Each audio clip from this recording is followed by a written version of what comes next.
Dear students, आज हम लोग मैट्रिक्स चैप्टर 3 के पार्ट 3 में ये दो टॉपिक डिस्कस करेंगे। और जिन बच्चों ने पार्ट 1 पार्ट 2 नहीं देखा है तो इसको कंटिन्यूटी बनाने के लिए पहले आप वो पार्ट देखिए, फिर ये और भी अच्छे समझ में आएगा। तो हमारा मेन आज का फोकस है इन दो टॉपिक पे। तो सबसे पहले हम लोग समझने का प्रयास करते हैं कि ट्रांसपोज ऑफ ए मैट्रिक्स क्या है। ट्रांसपोज में क्या होता है, जब सिंपल सा है, मान लीजिए आपके पास कोई मैट्रिक्स दे रखा है। If A is a matrix Aij of order m cross n, यानी m रो और n कॉलम है, तो A ट्रांसपोज को सबसे पहली बात हम लोग डैश से या फिर A की पावर t से भी, A के ऊपर t लगा के भी हम लोग डिनोट करते हैं। इसमें करना क्या होता है कि जो भी मैट्रिक्स है उसका रो कॉलम में परिवर्तित बदल जाता है। ये अब जे आई हो जाएगा और ऑर्डर भी उल्टा हो जाएगा, n इंटू एम हो जाएगा। मतलब जो आपका यहाँ पे कॉलम की संख्या थी अब वो रो की संख्या हो जाएगी, जो आपकी रो की संख्या थी वो आपका कॉलम हो जाएगा। इलस्ट्रेशन के लिए मान लीजिए हम लोग मान लेते हैं कि लेट ए आपके पास कोई एक मैट्रिक्स दिया हुआ है, सपोज करिए 2 3 5 6 -1 और 7। सपोज करिए ये आपका मैट्रिक्स है, इसका ऑर्डर क्या होगा बच्चों? इसका ऑर्डर 3 रो है और 2 कॉलम है। तो हम लोग इसमें देख लेंगे 3 रो और 2 कॉलम। तो ट्रांसपोज क्या कहता है कि ट्रांसपोज कहता है कि रो को आप कॉलम में बदल डालिए। Row will be interchange into column. इसका मतलब क्या हो जाएगा? इसका मतलब अब ये इधर करके घुमा के लिखा जाएगा। ये 2 इधर, 3 इधर आ गया, 5 6 ऐसे हो जाएगा। देखिए जो भी रो है उसको हम लोग कॉलम में कन्वर्ट कर रहे हैं और यहाँ पे 7 आ जाएगा। अब इसमें कितने रो हो गए? 2 रो हो गए और कॉलम कितना, वर्टिकल अरेंजमेंट कितना है? 3 हो गया। तो ट्रांसपोज बहुत आसान सा है। इसमें क्या होता है, रो कॉलम में कन्वर्ट हो जाता है। यदि मान लीजिए आपके पास स्क्वायर मैट्रिक्स है तो स्क्वायर मैट्रिक्स में रो ये जो ऑर्डर रहेगा वो सेम रहेगा। मान लीजिए सपोज करिए कि हम लोग यहाँ पे एक स्क्वायर मैट्रिक्स बी ले लेते हैं जिसमें 2 क्रॉस 2 ऑर्डर का ले रहे हैं। यहाँ पे मान लीजिए 1 है, 7 है, 9 है, 8 है। अब बी का ट्रांसपोज चाहिए हमें, तो क्योंकि इसका ऑर्डर 2 क्रॉस 2 का है, स्क्वायर मैट्रिक्स ऑफ ऑर्डर 2, तो हम लोग इसको यदि ट्रांसपोज करेंगे तो एलिमेंट अपनी जगह तो जरूर बदल लेगा। 1 7 हो जाएगा और 9 8 आ जाएगा इसमें। तो लेकिन इसका ऑर्डर बदला इसमें भी है, लेकिन हमें प्रतीत नहीं होता है, दिखाई नहीं देता, क्योंकि ये दोनों सेम है। यहाँ भी दोनों सेम नजर आएगा। वस्तुतः होता क्या है कि जब कभी भी हम लोग किसी भी ए मैट्रिक्स का ऑर्डर m क्रॉस n और उसके एलिमेंट को aij से रिप्रेजेंट करते हैं तो ये आपस में इंटरचेंज कर जाता है। ji लिखा है मैंने, ये ऑर्डर इसका बदल जाता है। ऑर्डर बदल गया यहाँ पे, पहले यहाँ पे n आ गया। I hope this is very easy concept and clear to you. Now moving on to next sub topic of this, properties of a matrix. Properties of a matrix में देखेंगे 4 प्रॉपर्टीज का हमें डिस्कस करना है। बहुत छोटे छोटे प्रॉपर्टीज हैं, इंपॉर्टेंट है। 1 नंबर या 2 नंबर में अक्सर क्वेश्चन आते हैं और सिंपल कॉन्सेप्ट है। इसी से रिलेटेड फिर कोई भी क्वेश्चन आगे बनाएगा तो आप उसमें थोड़ा ध्यान रखेंगे क्या कह रहे हैं। देख लीजिए हम लोग अभी प्रॉपर्टीज ऑफ ट्रांसपोज करेंगे। Properties of transpose of the matrix. Transpose of the matrix. अब इसमें मैट्रिसेस कर लेते हैं। अब इसमें हम लोग क्या है कि जो प्रॉपर्टी हम लोगों को ध्यान देना है मेन में, वो देख लीजिए। सबसे पहले है कि ए ट्रांसपोज का एक बार दोबारा से ट्रांसपोज कर देंगे तो फिर से वही मैट्रिक्स आ जाएगा, सेम मैट्रिक्स। दूसरा प्रॉपर्टी क्या कहता है कि किसी भी मैट्रिक्स को आप यदि ट्रांसपोज करके ए से मल्टीप्लाई करें, ए एक स्केलर है और ए का ट्रांसपोज करने के बाद मल्टीप्लाई करें, ये क्या कहता है कि पहले मल्टीप्लाई करें फिर ट्रांसपोज करें, दोनों सेम बात है। तीसरा प्रॉपर्टी क्या कहता है कि मान लीजिए 2 मैट्रिक्स का सम है और इसका आपको ट्रांसपोज करना है, तो आप दोनों केस को ट्रांसपोज कर दीजिए फिर सम निकाल लीजिए। ध्यान रहे जब सम कहेगा तो आपको जो प्रायर क्राइटेरिया बताया था कि सम तभी होता है जब 2 मैट्रिक्स का ऑर्डर सेम होता है, तो सब ध्यान रखना है जो पहले बता चुके हैं। 4th प्रॉपर्टीज में ए और बी का प्रोडक्ट है और इसका ट्रांसपोज करना है, तो इसमें क्या होगा, ये रिवर्सल लॉ है, पीछे की तरफ से खुलेगा ट्रांसपोज होते हुए। पहले बी का ट्रांसपोज करेंगे, फिर ए का ट्रांसपोज करेंगे, फिर जाके हम लोग मैट्रिक्स मल्टीप्लिकेशन कल जो सिखाया था कि जो पहले ऑर्डर में लिखा जाता है उसका हॉरिजॉन्टल रो लेना होता है, इधर से वर्टिकल, और फिर एलिमेंट हम लोग पोजीशन वाइज जनरेट करते हैं। तो इन सब प्रॉपर्टी में ये बहुत इंपॉर्टेंट है, इसके ऊपर कई बार एग्जाम में वेरिफिकेशन के लिए आता है, ये भी इम्पॉर्टेंट है। तो देख लीजिए, बहुत सिंपल है, मैं छोटे छोटे एग्जाम्पल ले लेता हूँ। सपोज करिए हमारे पास कोई मैट्रिक्स, अभी ए एक मैट्रिक्स मान लिया जिसमें कि हमारे पास दे रखा है 5 2 7 3। अब क्या है, इसको एक बार ट्रांसपोज करेंगे तो क्या हो जाएगा, ये अपना जगह बदल लेगा, रो कॉलम में ट्रांसफॉर्म हो जाएगा, 5 2 और 7 3 इधर आ गया। फिर से कह रहा है इसको आप ट्रांसपोज कर दीजिए, तो फिर से ट्रांसपोज करें मतलब ये जो ट्रांसपोज हो गया था एक बार और इसको ट्रांसपोज करें, तो फिर से क्या हो जाएगा, ये आपका 5 7 हो गया और 2 3, तो आप कहाँ पहुँच गए, जो आपने मैट्रिक्स एज्यूम किया था वहीं आ गया। बहुत आसान है। I hope this is very much clear to you. अब देखिए हम लोग इसका सेकेंड वाला प्रॉपर्टी को वेरीफाई करेंगे। ए हम लोग यही कंसीडर कर लेते हैं पूरे के लिए, बी जब आएगा तो बी का देख लेंगे हम लोग। अब ए मान लीजिए यहाँ पे है, हम लोग इस सेकेंड प्रॉपर्टी में के की वैल्यू को हम लोग सपोज करिए 2 मान लेते हैं, आप कुछ भी ले सकते हैं, के is a constant real number, तो आप ए की जगह 2 ले लिए। फिर ये प्रॉपर्टीज में हम लोग करना चाहेंगे ए को इसी को कंसीडर करते हुए, ये क्या कहता है कि आप 2 से किसी ए ट्रांसपोज को मल्टीप्लाई करिए, इसका LHS पार्ट है, ठीक है। 2 को ए से ट्रांसपोज करिए, तो 2 से ए को ट्रांसपोज करके 2 मल्टीप्लाई करके ए का ट्रांसपोज निकालेंगे, तो हम लोग ऑलरेडी निकाल रखा है 5 7 2 3। अब स्केलर मल्टीप्लिकेशन क्या कहता था कि हर को जाके मल्टीप्लाई कर देना, हर एलिमेंट को, तो ये क्या हो जाएगा 10 14 4 और 6। अब देखते हैं RHS से क्या निकल के आता है, क्या ये यही निकल के आता है, ये चेक। RHS में क्या लिखा हुआ है, पहले के से ए को मल्टीप्लाई कर लो, यानी 2 को ए से मल्टीप्लाई करने के बाद ट्रांसपोज करो। ये प्रॉपर्टी जो है के ए डैश, और ये हम लोग इसमें ट्रांसपोज करने के बाद देखते हैं क्या आ रहा है। पहले 2 से मल्टीप्लाई कर लीजिए, इसको 2 से मल्टीप्लाई करिए तो क्या आएगा 2, और हमारे पास मैट्रिक्स क्या दे रखा है 5 2 7 3। इसको पहले आप मल्टीप्लाई कर लीजिए, मल्टीप्लाई करने के बाद ट्रांसपोज करेंगे, फिर क्या आएगा देखते हैं, इसको करके चेक करिए। ये हमारा ट्रांसपोज होने से पहले, अब पहले अंदर मल्टीप्लाई करना होगा, तो ये आ गया 10, ये आ गया 4, ये आ गया 14 और ये हो गया 6। अब आप जरा इसको ट्रांसपोज करिए और मैच कराइए क्या ये बराबर आ रहा है। ट्रांसपोज करेंगे तो घुमाएंगे, इसको घुमाएंगे तो क्या होगा 10 और 4 इधर आ जाएगा, देखिए मैच कर रहा है, और 14 ऊपर गया 6 जाएगा, तो ये आ जाएगा। तो इस तरीके से बच्चों सेकेंड प्रॉपर्टी भी हम लोगों ने बहुत आसानी से समझ लिया। अब देखिए थर्ड प्रॉपर्टी क्या कहता है। थर्ड प्रॉपर्टी में हम लोग 2 मैट्रिक्स को कंसीडर करेंगे। 2 मैट्रिक्स को कंसीडर करने के क्रम में देख लेंगे क्या होता है। आप चाहें तो इसको नोट भी कर सकते हैं पॉज करके। ऐड करने का प्रॉपर्टी है थर्ड वाला, तो हम लोग बी में एक मान लेते हैं -1 3 4 और 6। ये हमने एक मान लिया बी मैट्रिक्स। अब क्या है, ये जो बी मैट्रिक्स आपका इस तरीके से ए और बी आ गया, तो थर्ड प्रॉपर्टी क्या कहता था कि ए बी को ऐड करने के बाद ट्रांसफर करो, तो आपका रिजल्ट वही आएगा ए ट्रांसपोज और बी ट्रांसपोज। तो ए और बी को पहले ऐड कर लीजिए, ए और बी को ऐड करेंगे, इसका LHS में क्या आ जाएगा, ए और बी को ऐड करना, तो हम यहाँ पे दोनों मैट्रिक्स यहाँ से देख देख के आप ऐड कर लीजिए, बहुत आसान है।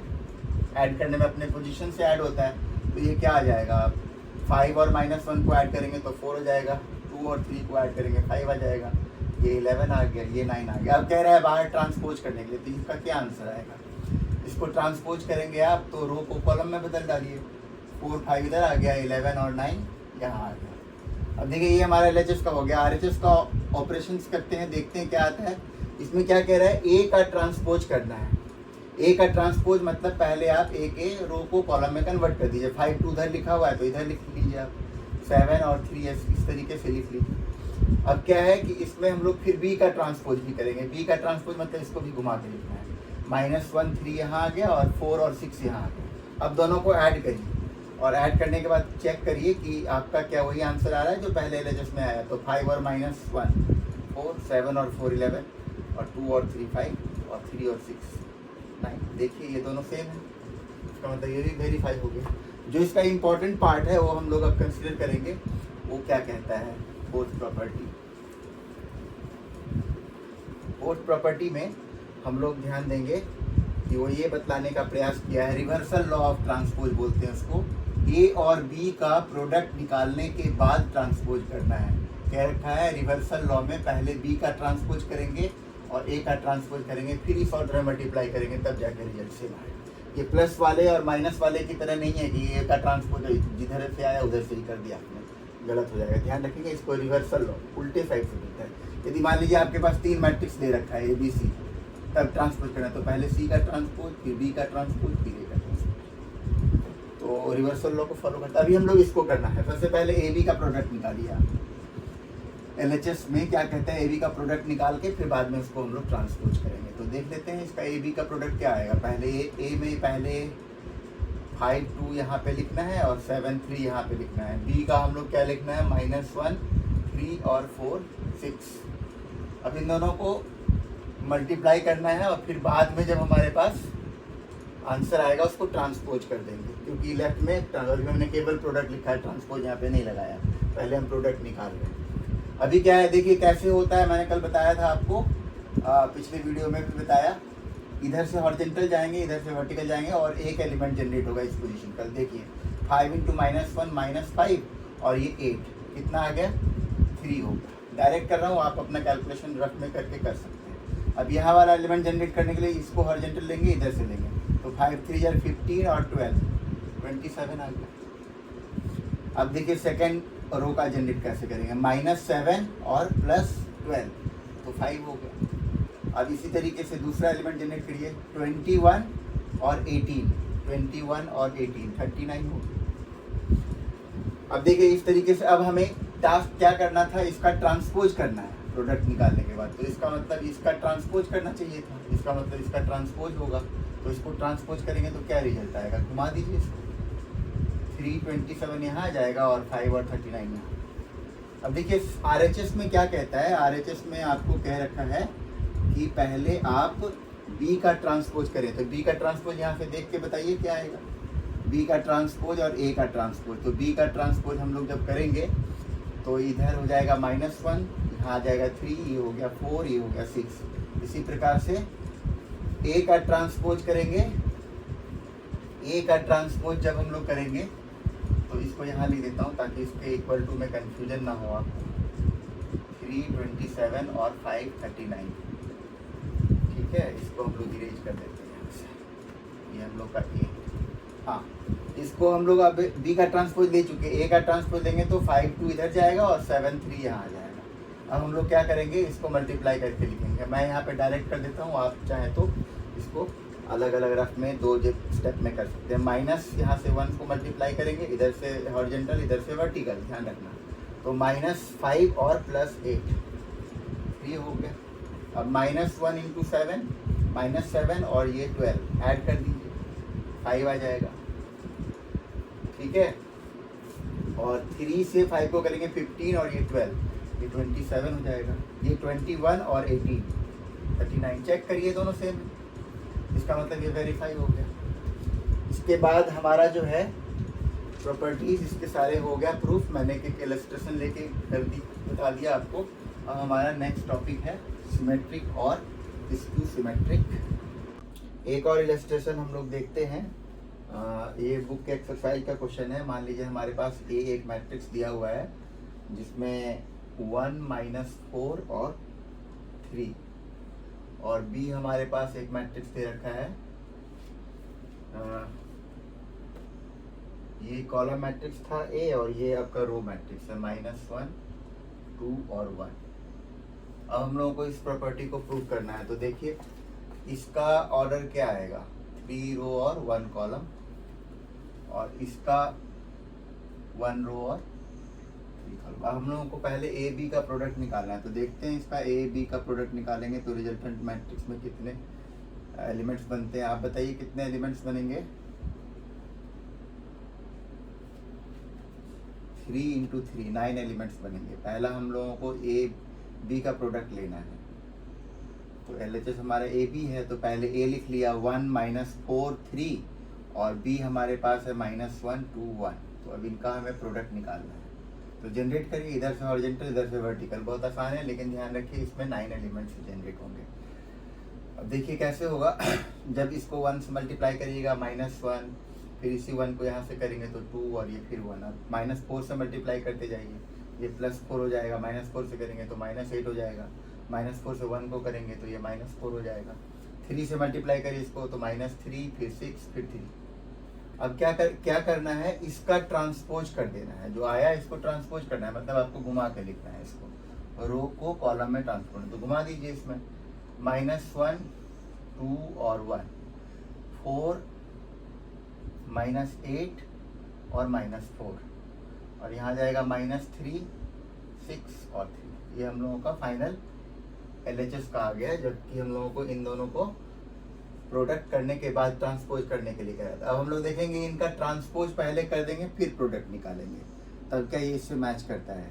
तो RHS में पहले इसको हम लोग ट्रांसपोज करें, बी का ट्रांसपोज करेंगे तो क्या आ जाएगा, ये जो रो मैट्रिक्स दिया था ये कॉलम में कन्वर्ट हो जाएगा, -1 2 1 यहाँ आ जाएगा। अब इसका ट्रांसपोज करेंगे तो क्या हो जाएगा, ये कॉलम में ये रो में कन्वर्ट हो जाएगा, ये 1 -4 और 3, ये आपका 3। अब इन दोनों को ट्रांसपोज हम कर चुके, ये आपका बी का ट्रांसपोज है, ये आपका ए का ट्रांसपोज है। अब इसको मल्टीप्लाई करिए और देखिए कि इसका, देखिए यहाँ पे जो है 3 रो और 1 कॉलम है, इसमें 1 रो और 3 कॉलम है। तो क्योंकि ये दोनों मैच कर रहे तो आपका आंसर फिर से 9 एलिमेंट वाला यानी स्क्वायर मैट्रिक्स ऑफ ऑर्डर 3 बनना चाहिए। तो अभी हम लोग इसको मल्टीप्लाई करते हैं, देखते हैं क्या आता है। -1 और ये आपका आ जाएगा 4 और -3, फिर 2 से मल्टीप्लाई करिए 2 -8 और 6 और ये आपका आ गया 1 -4 और 3। देखिए मैच कराइए, आपका सेम मैट्रिक्स आ रहा है। एक चीज और है बच्चों की, इसको तो हमने वेरीफाई किया। ट्रांसपोज में ध्यान रखिए, जब कभी भी आप स्क्वायर मैट्रिक्स का ट्रांसपोज करते हैं तो ये जो डायगोनल एलिमेंट्स है ये अपनी जगह पे इंटैक्ट रहता है। देखिए ये ट्रांसपोज करने से पहले और ट्रांसपोज करने के बाद अपनी जगह पे ही रहा। होता क्या है, यहाँ जो ये एलिमेंट्स लिखे हुए हैं, यहाँ जो ये एलिमेंट्स यहाँ पे लिखा हुआ है, जैसे मान लीजिए 3 एलिमेंट्स हैं, तो जब घुमाते हैं पहले रो को तो यहाँ से घूमता है, इसमें जब घुमाते हैं तो ये बीच वाले एलिमेंट से, जैसे ये आपका रो है तो ये यहाँ से घूमता है, तीसरे वाले में ये आपका यहाँ से, इस तरीके से ये सारे ये अपनी जगह पे इंटैक्ट रहता है। कहने का मतलब ये सारे नोडल एलिमेंट्स है, पाइवट एलिमेंट्स कहलाते हैं, क्योंकि अपनी जगह ये 3x3 ऑर्डर में या किसी भी स्क्वायर मैट्रिक्स को यदि आप ट्रांसपोज करेंगे तो वो अपने पाइवट एलिमेंट यानी डायगोनल के, मेन डायगोनल के एलिमेंट्स के अबाउट में टर्न ले लेगा। अभी हम लोग इसके बाद देखेंगे सिमेट्रिक और स्कीमेट्रिक मैट्रिक्स, ये क्या होता है। ये आपने, मैं अभी जो क्वेश्चन देखा वो एक्सरसाइज का 3.3 का क्वेश्चन नंबर 5 का फर्स्ट पार्ट था, तो हम लोग पहले इसमें, ये भी टॉपिक बहुत इंपॉर्टेंट है, कई बार ये 4 नंबर में या फिर 2 नंबर में तो जरूर ही आने के chances. Symmetric and skew symmetric matrices, ये खास तौर पे स्क्वायर मैट्रिक्स के लिए वैलिड है। तो इसको हम लोग देखेंगे, मैट्रिक्स बहुत यूनिक फैशन में क्या होता है। हम लोग सबसे पहले let A is equal to Aij be square matrix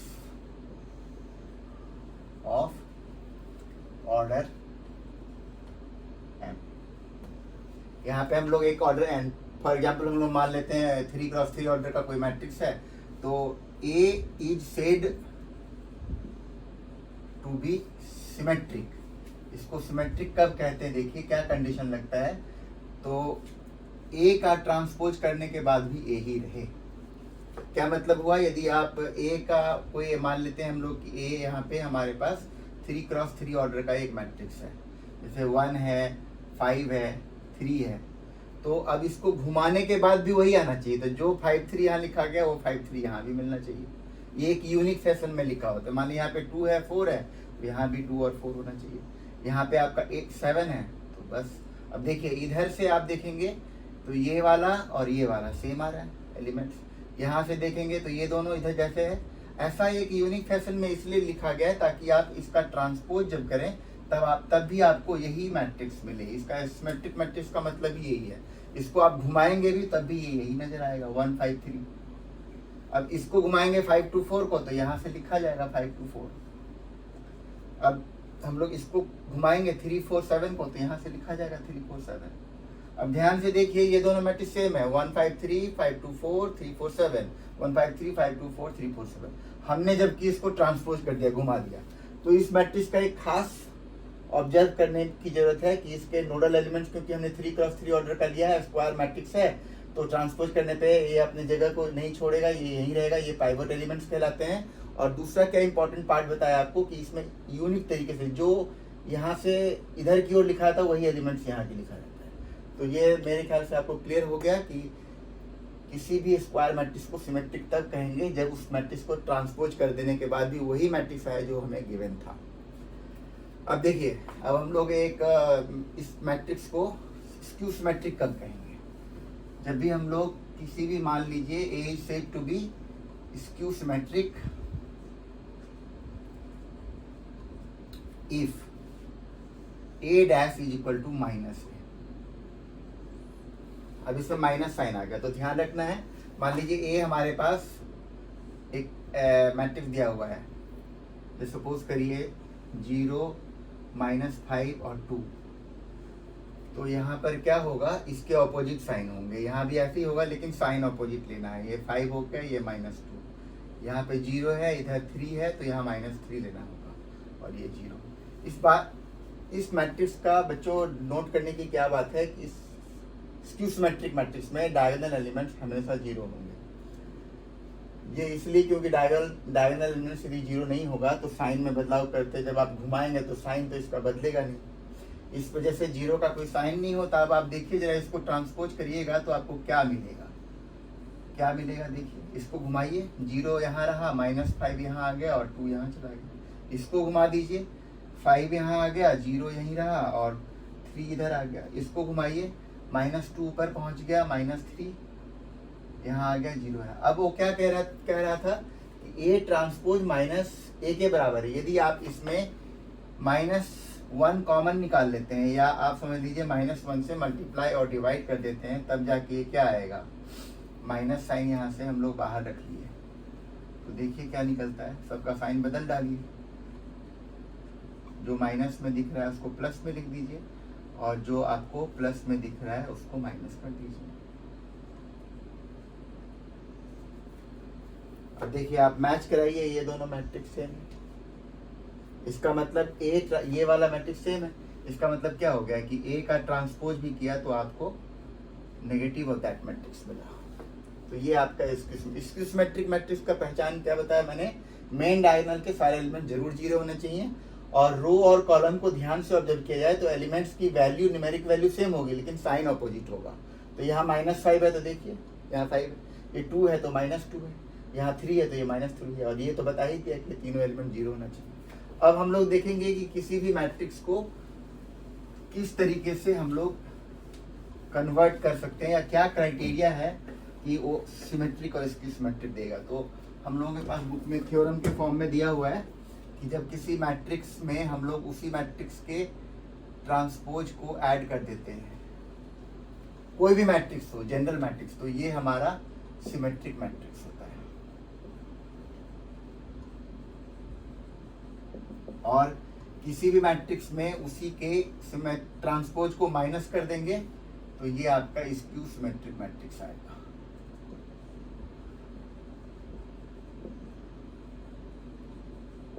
अब देखिए इसमें हम लोगों को क्या समझने के लिए है, तो हम लोग इसको फटाफट एक इलस्ट्रेशन लेते हैं, बुक से ही ले लेते हैं, एक्सरसाइज का बेटर होगा। और हम लोगों को एक एक्सप्रेस करना होता है, एक बहुत पेटेंट क्वेश्चन है, एक्सप्रेस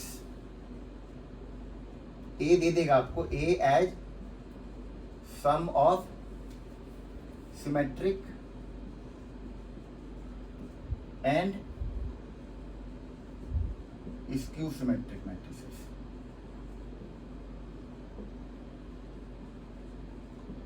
अब देखिए आपको ए को इस तरीके से लिखना है दो मैट्रिक्स के सम में, सच दैट आप जो है इनको ऐड करें तो ए आए, और जहां पे एक मैट्रिक्स सिमेट्रिक हो एक सिमेट्रिक, तो हम लोग मान लेते हैं पी सिमेट्रिक मैट्रिक्स है तो क्या होगा, पी का ट्रांसपोज पी ही आना चाहिए, और क्यू क्या आएगा, क्यू का ट्रांसपोज माइनस क्यू आना चाहिए, तभी ये आपका सिमेट्रिक होगा, ये इसकी सिमेट्रिक। तो पी कैसे लिखेंगे, तो पी के लिखने के लिए हम लोग इसी को थ्योरम को इस्तेमाल करेंगे, जैसे ए प्लस ए डैश। ये आप जब भी किसी मैट्रिक्स, जैसे मान लीजिए आपके पास कोई मैट्रिक्स दे रखा है, सपोज करिए है 2 3 और 5 6, -6 ले लेते हैं, जो मान लीजिए ये आपके पास है, तो इसका ट्रांसपोज करेंगे हम। इसका ट्रांसपोज करेंगे तो क्या होगा, एलिमेंट्स घूम के लिखना है, रो को कॉलम में बदल दीजिए, यहाँ पे 5 और -6 आ गया।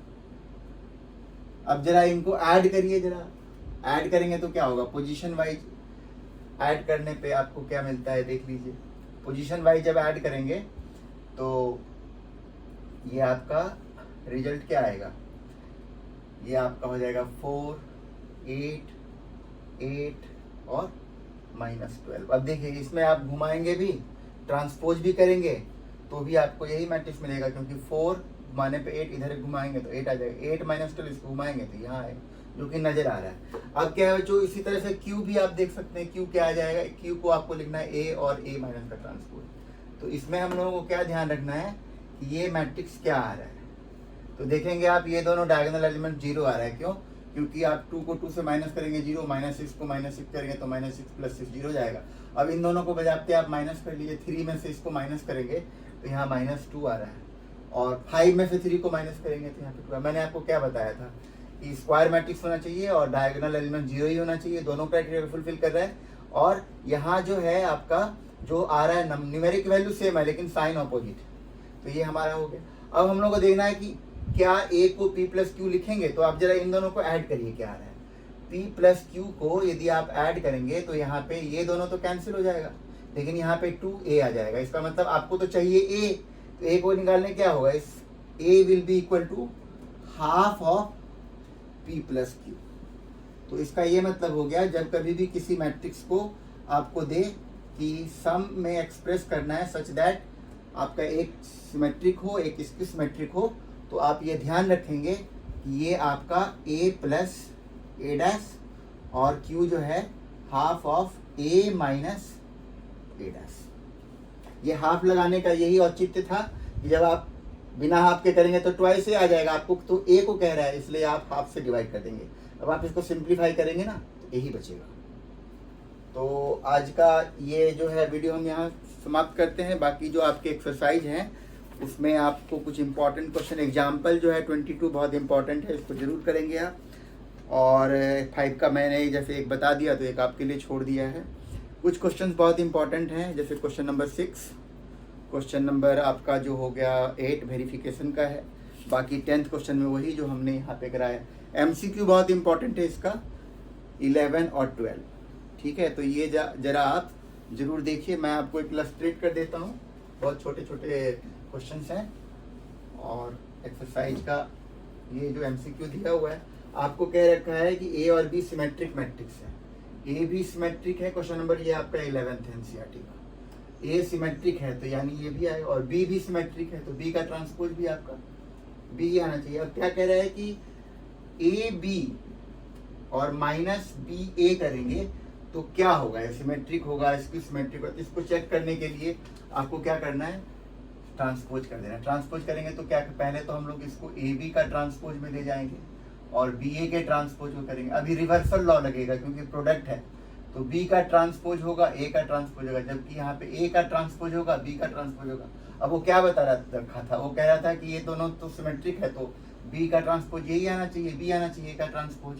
अब क्या है कि इसमें से यदि हम लोग माइनस साइन निकाल लें बाहर तो ये AB और -BA आ जाएगा। आप चले कहाँ से थे, AB - BA, इसका ट्रांसपोज किया तो माइनस आई। इसका मतलब किसी मैट्रिक्स का ट्रांसपोज करने पे उसके नेगेटिव साइन का सेम मैट्रिक्स मिल जाए, इसका मतलब इसकी सिमेट्रिक है। तो इसका आंसर जो होगा वो आपका ऑप्शन नंबर A आएगा।